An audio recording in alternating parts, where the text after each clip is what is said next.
Mi madre quiere que yo críe al bebé de mi hermana por unos meses, pero descubrí que los papeles ya estaban hechos para cederme toda la responsabilidad legal.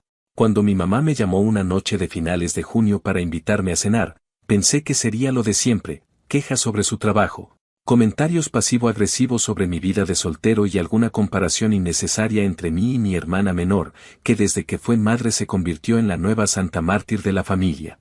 No sospeché nada raro, pero sí noté que estaba demasiado amable. Mi mamá nunca cocina cuando estoy invitado, siempre pide comida, pero esta vez había hecho lasaña, que es su plato de necesito algo de ti. Cuando llegué, la casa estaba impecable, y mi mamá tenía esa sonrisa que se le pone cuando está por soltar una fregadera y quiere que no me enoje. Me ofreció vino, me llenó el plato varias veces y se pasó casi 20 minutos hablando de mi trabajo, cosa que nunca le importa. Yo ya tenía el radar levantado porque la conozco y cuando está demasiado dulce es porque me quiere meter un problema que ella no quiere cargar.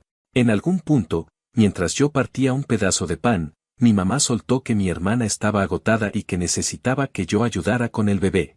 Lo dijo así, como si fuera algo obvio, como si me estuviera pidiendo sacar la basura y no criar a un ser humano. Yo traté de mantener la calma, pero ella siguió hablando como si ya lo hubiéramos acordado. Comentó que solo serían unos días, tal vez unas semanas, que mi hermana estaba muy estresada y que yo, siendo joven y responsable, podía ayudar a la familia. Le dije que no podía porque trabajo tiempo completo, vivo solo en un departamento pequeño y no tengo absolutamente nada para criar un bebé.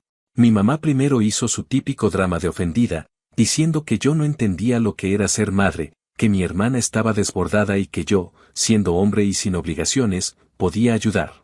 La conversación se volvió incómoda muy rápido porque me di cuenta de que no me estaba preguntando, estaba informándome.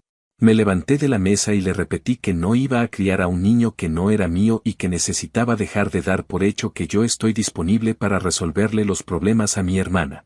Me fui molesto, pero pensé que todo quedaría ahí. 3 días después, al regresar de trabajar, encontré un sobre en la puerta de mi departamento. Eran documentos legales sobre la custodia temporal del bebé. Venían con una firma mía falsificada, y era tan descarada que me dio rabia y risa al mismo tiempo. Revisé el resto y vi que incluían mi dirección, mi número de seguro, todo lo que necesitarían para que legalmente pareciera que yo acepté la responsabilidad completa. Sentí un vacío en el estómago, como si de pronto me hubieran puesto encima una mochila de piedra sin previo aviso. Llamé a mi mamá inmediatamente y ella contestó con un tono casi aburrido, como si ya esperara la llamada. Cuando le pregunté qué era esa mierda, me contestó que solo estaba adelantando cosas para que no me estresara, que como ya sabía que yo iba a terminar ayudando, pues mejor dejarlo listo. Le dije que estaba loca, que eso era falsificar documentos y que no tenía derecho a decidir por mí. Ella se victimizó al punto de decir que una buena persona ayudaría a su familia sin hacer tantos dramas, que yo siempre había sido egoísta y que si no fuera por mi actitud la familia estaría más unida. Antes de colgarme, mi hermana de fondo gritó que yo era un cabrón y que no entendía lo difícil que era para ella. Pensé que la cosa no podía volverse más absurda, pero esa misma noche alguien tocó mi puerta. Cuando abrí, no había nadie, solo la carriola del bebé justo frente a mí, como si fuera un maldito paquete de mensajería. El niño estaba dormido, con una manta y una nota puesta arriba que decía que volverían en un par de semanas y que cuidara del bebé. En ese momento no sabía si gritar, llorar o reírme de la estupidez monumental que acababan de cometer. Tomé la carriola, entré al departamento y me senté frente a ella sin saber qué hacer. Me temblaban las manos del coraje. Llamé a mi mamá y a mi hermana repetidas veces y ninguna respondió. Era como si todo lo hubieran planeado con la certeza de que yo me haría cargo por obligación moral. Ese bebé no tenía la culpa de nada, pero yo tampoco debía cargar con una decisión que no era mía.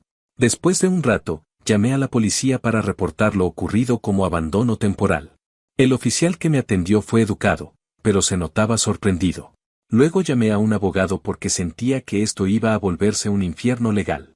También llamé a mi tía, la única persona cuerda de la familia, y cuando le conté lo que pasó se quedó muda unos segundos antes de decir que no podía creer que mi mamá hubiera llegado tan lejos.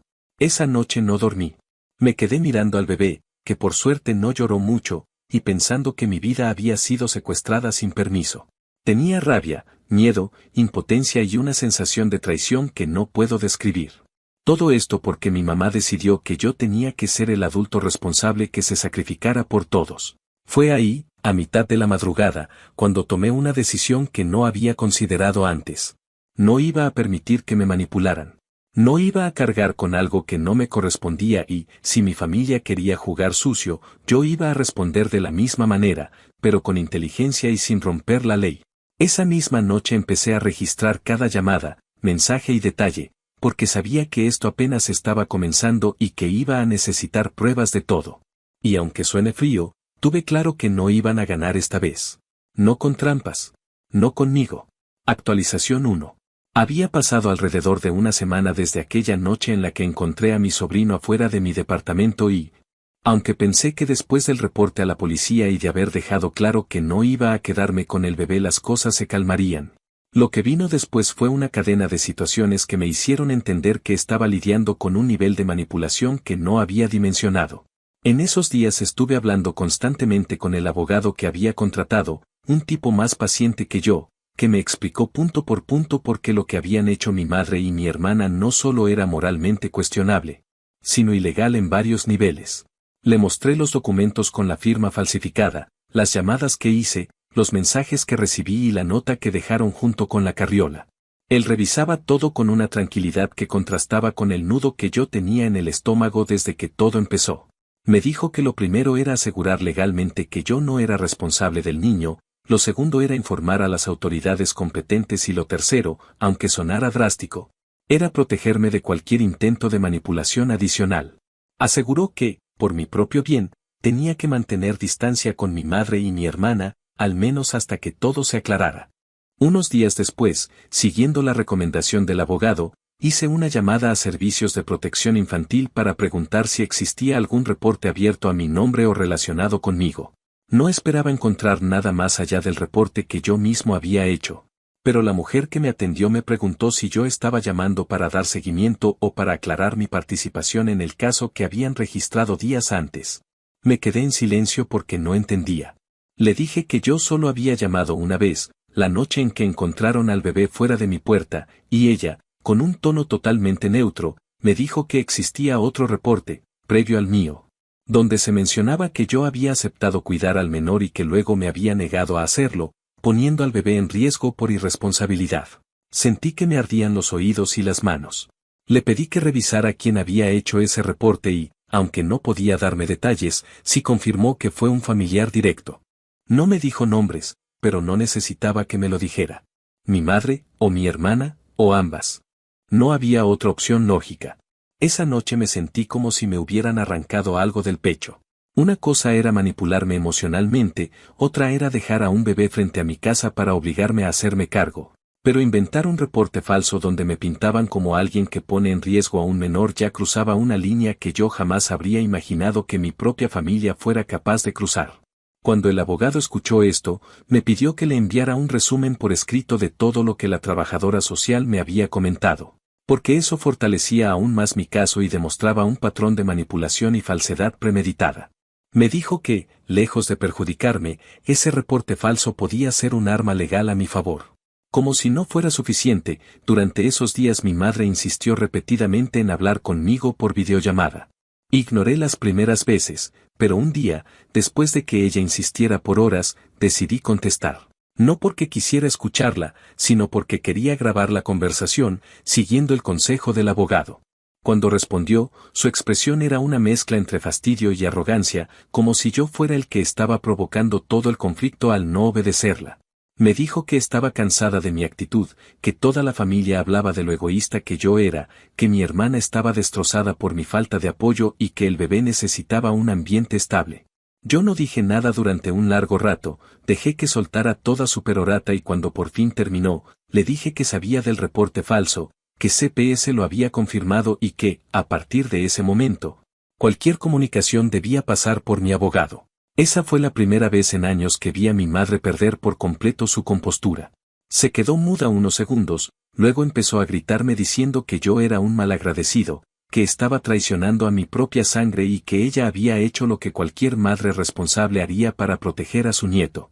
Antes de que pudiera seguir, corté la llamada.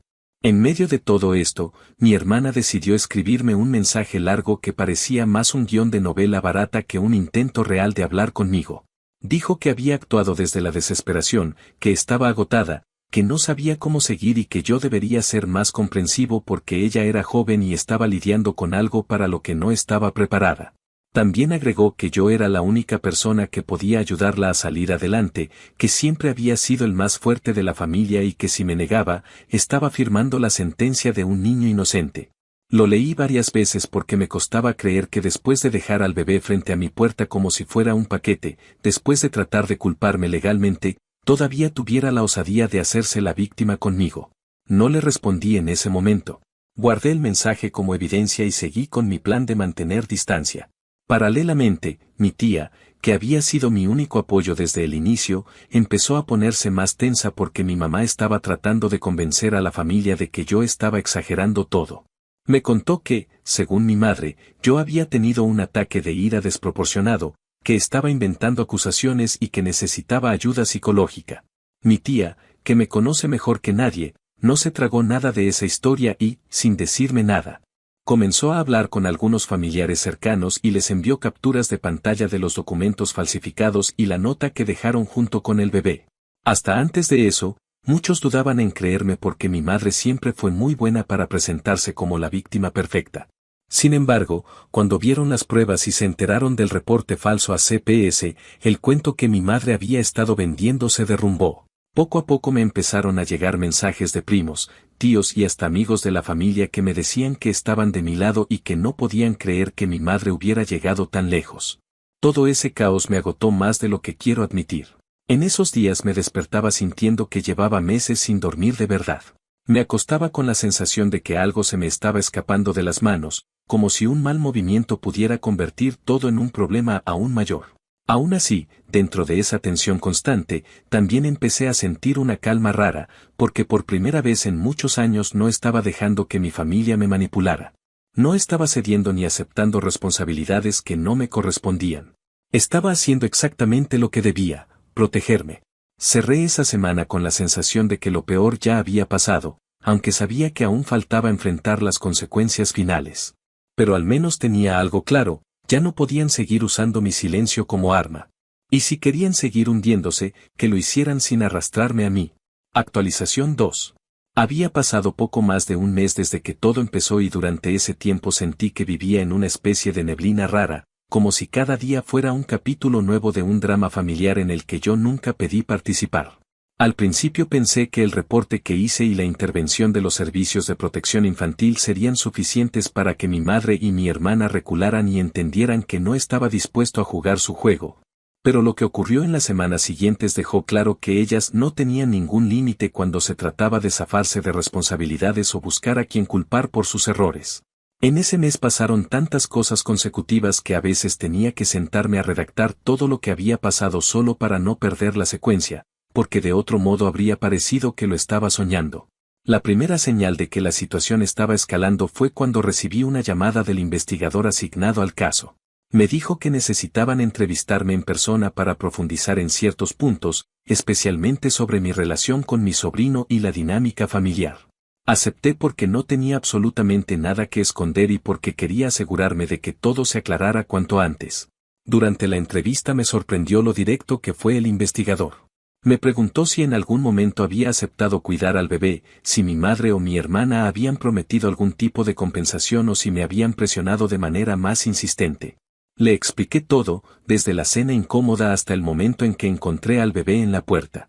Fue evidente para él que lo habían dejado ahí sin mi consentimiento. Luego me preguntó si sabía que mi hermana había manifestado ante otras personas que yo me había ofrecido de manera voluntaria, lo cual era completamente falso. Ese detalle encendió una alarma en mí, porque significaba que mi hermana había estado repitiendo esa versión antes incluso de intentar dejar los documentos falsificados. Todo parecía haber sido planeado desde antes de que yo siquiera estuviera enterado. Unos días después, el investigador me llamó nuevamente para informarme que estaban abriendo una investigación por abandono temporal contra mi hermana. Me explicó que dejar al bebé frente a mi puerta sin notificarme previamente y desaparecer por horas era suficiente para considerarlo abandono, sobre todo porque no había ningún acuerdo previo. También me comentó que encontraron inconsistencias en la versión que mi madre les dio y que la actitud defensiva de ambas había generado más sospechas. Según él, después de entrevistarlas, la historia había cambiado varias veces, lo que hacía evidente que estaban ocultando algo. Cuando me dijo eso, no supe si sentir alivio o rabia, porque aunque era un paso adelante, también significaba que mi sobrino estaba en una situación legal complicada por culpa de su propia madre. No mucho tiempo después de esa llamada, mi tía me avisó que mi hermana estaba planeando mudarse con un tipo que había conocido por redes sociales. Dijo que lo había escuchado directamente de otra prima que había hablado con mi hermana y que el plan era irse a vivir con él a otro estado. Lo más grave era que pretendía dejar al bebé conmigo o, en su defecto, con mi madre, mientras se organizaba su nueva vida. Cuando escuché eso, sentí una mezcla rara de tristeza y furia.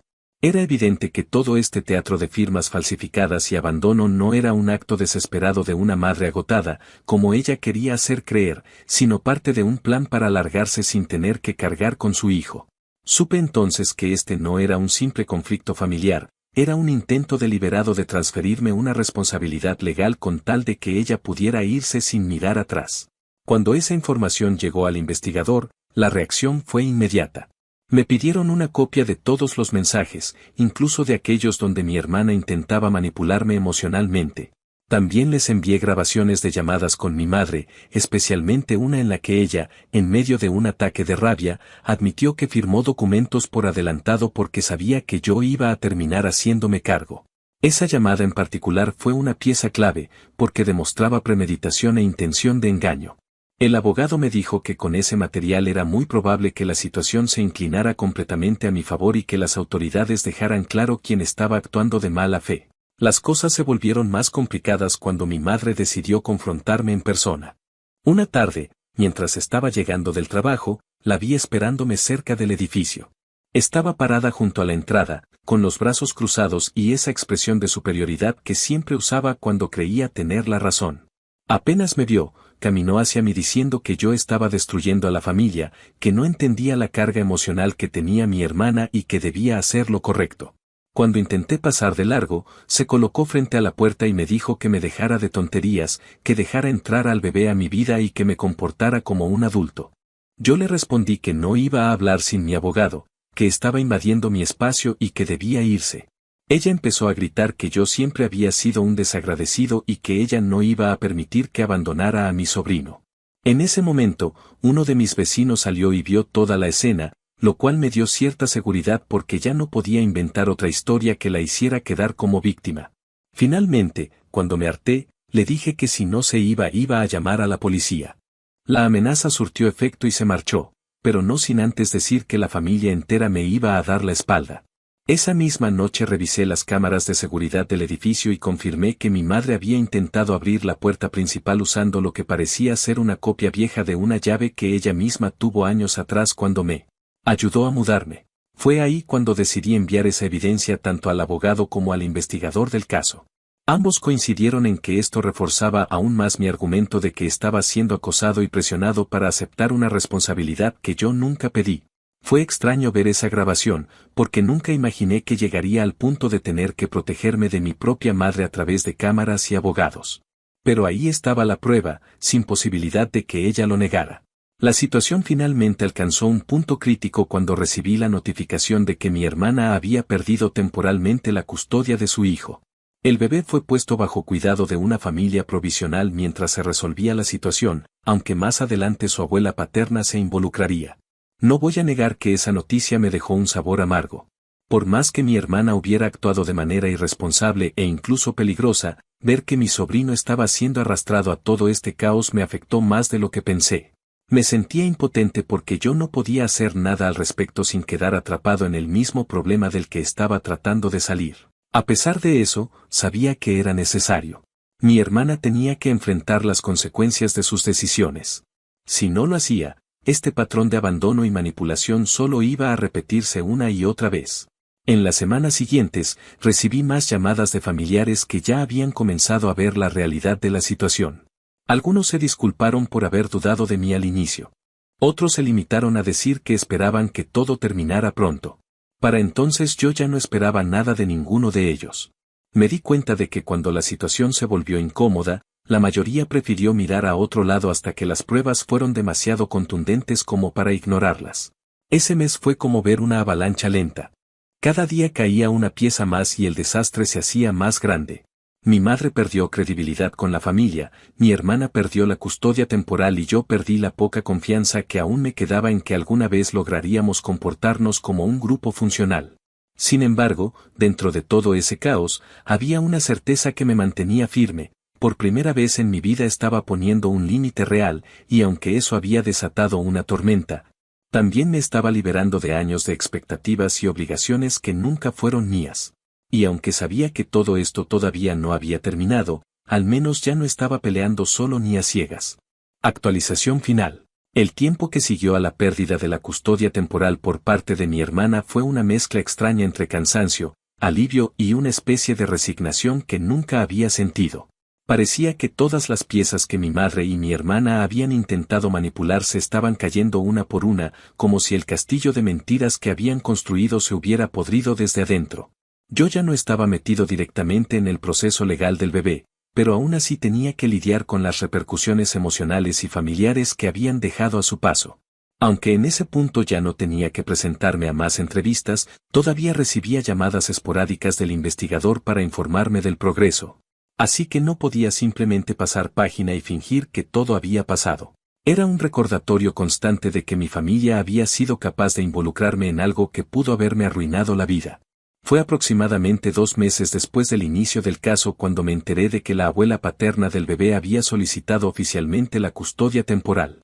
Me llamó el investigador un viernes por la tarde y me explicó que la mujer había demostrado ser una persona estable, con ingresos regulares, vivienda adecuada y un historial limpio.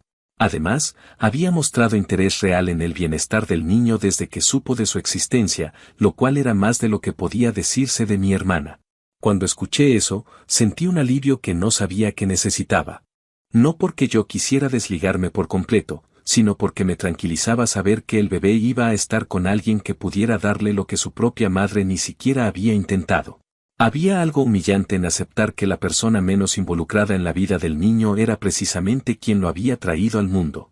Esa noticia marcó un antes y un después. Por primera vez desde que todo empezó, pude dormir sin sentir que algo iba a explotar al día siguiente. Ya no existía la amenaza de que mi hermana apareciera con el bebé en mi puerta ni que intentara forzarme legalmente a hacerme cargo. Pero ese descanso fue breve, porque las reacciones en mi familia fueron inmediatas y, como era de esperarse, dirigidas hacia mí. Mi madre me envió un mensaje larguísimo donde me acusaba de haber destruido a mi hermana, de ser un traidor y de que yo, supuestamente, había manipulado al investigador para dejarla sin derechos. Leyéndolo, me quedó claro que ella vivía en una realidad paralela donde nada de lo que había pasado era su responsabilidad. Según ella, todo se debía a mi frialdad y mi incapacidad para perdonar. No respondí, porque ya no tenía energía para discutir con alguien que veía los hechos como quería verlos, no como realmente habían ocurrido. Unos días después, mi madre decidió pasar de los mensajes a la confrontación personal. Una mañana, cuando salí rumbo al trabajo, la encontré sentada en una de las jardineras del edificio. Tenía una carpeta en la mano y el rostro desencajado, como si hubiera estado llorando, aunque con ella nunca se sabía si era auténtico o una puesta en escena. En cuanto me vio, se levantó y me dijo que necesitábamos hablar. Intenté seguir caminando, pero se puso frente a mí, diciendo que no iba a moverse hasta que la escuchara. Accedí solo porque no quería convertir el estacionamiento en un espectáculo público. Comenzó diciéndome que la familia estaba dividida, que mi hermana estaba deprimida y que yo era el único que podía arreglar las cosas. Le respondí que ella sabía perfectamente por qué estaba pasando todo, que fue su decisión falsificar documentos y presionar a servicios infantiles con un reporte falso. Mi madre me gritó que lo había hecho porque nadie más estaba pensando en el bebé, que lo único que quería era asegurarse de que tuviera una vida estable y que yo era la opción natural. Me sorprendió la frialdad con la que pude contestarle. Le dije que no era mi responsabilidad arreglar la vida de mi hermana ni cargar con las consecuencias de sus actos. Ella siguió insistiendo, diciendo que debía darle otra oportunidad, que debía apoyarla ahora que había tocado fondo. Finalmente tuve que amenazar con llamar a la policía para que se retirara. La expresión en su rostro pasó de furia a una mezcla grotesca de incredulidad y dolor fingido. Me llamó ingrato, Dijo que nunca pensé en ella como madre y terminó alejándose mientras seguía lanzando comentarios que ya no alcancé a escuchar del todo. Esa escena confirmó que no quedaba nada que rescatar en nuestra relación. Yo ya no veía a una madre tratando de recuperar la estabilidad familiar, sino a una mujer que no sabía aceptar que había arruinado algo irreparable por su propia manipulación. Después de ese episodio, tomé la decisión de mudarme. No porque temiera por mi seguridad, sino porque necesitaba romper completamente con ese entorno que se estaba volviendo asfixiante. Pasé semanas buscando departamento en otra zona de la ciudad, lejos de donde vivía mi madre y de donde mi hermana pudiera aparecer sin aviso. Durante ese proceso me di cuenta de lo acostumbrado que estaba a vivir pendiente de las reacciones de ellas, como si siempre tuviera que anticiparme a sus explosiones emocionales. Fue extraño sentir ese desprendimiento poco a poco, como si me estuviera quitando un peso que había llevado tantos años encima sin notarlo del todo. En algún punto del proceso de mudanza recibí un mensaje inesperado de la abuela paterna del bebé. Era un texto breve donde me agradecía por haber hecho lo correcto desde el principio y por haber protegido al niño cuando nadie más lo hizo. Me dijo que no esperaba nada de mí, solo quería que supiera que estaba haciendo todo lo posible para darle estabilidad al pequeño. Ese mensaje, tan sencillo, tuvo más significado para mí que todos los discursos manipuladores de mi familia en los últimos meses. Y no porque necesite que me agradezcan, sino porque por primera vez alguien reconocía que todo lo que hice no fue para castigar a nadie, sino para evitar que un bebé quedara atrapado en un caos que yo no creé. Con el tiempo, la relación con mi madre se volvió casi inexistente. Mi hermana intentó contactarme 2 veces, primero con insultos, luego con súplicas, pero no respondí. No porque quisiera castigarla, sino porque entendí que cualquier interacción con ellas me arrastraría de vuelta a esa dinámica tóxica donde siempre acabo cargando pesos que no son míos. El abogado me dijo que ya no había nada que temer legalmente, que mi nombre estaba completamente limpio en los registros del caso. Cuando escuché eso, sentí una liberación que nunca había experimentado. Hoy, ya instalado en mi nuevo departamento, con mis cosas en su sitio y sin el sonido constante de notificaciones familiares, puedo ver todo lo que pasó con una claridad distinta. Mi venganza nunca fue hacerles daño ni arruinar sus vidas, aunque ellas estén convencidas de lo contrario. Mi venganza, si así puede llamarse, fue simplemente negarme a aceptar el papel que me asignaron desde siempre. Fue no cargar con sus errores, no salvarlas de las consecuencias de sus decisiones. Fue poner un límite por primera vez en mi vida adulta. Y aunque eso las hizo estrellarse contra la realidad con una fuerza brutal, eso no fue por mi mano, fue por la suya. Al final, cada uno terminó recibiendo lo que sembró. Mi hermana perdió la custodia porque abandonó a su hijo. Mi madre enfrentó cargos por falsificación y quedó expuesta ante toda la familia como alguien que manipuló, mintió y presionó a las autoridades sin medir consecuencias. Y yo, después de meses de caos, terminé más libre de lo que había estado en años. No gané nada material, no hubo un cierre triunfal ni una escena dramática, solo hubo silencio. Y en ese silencio encontré algo que mi familia nunca me dio, paz.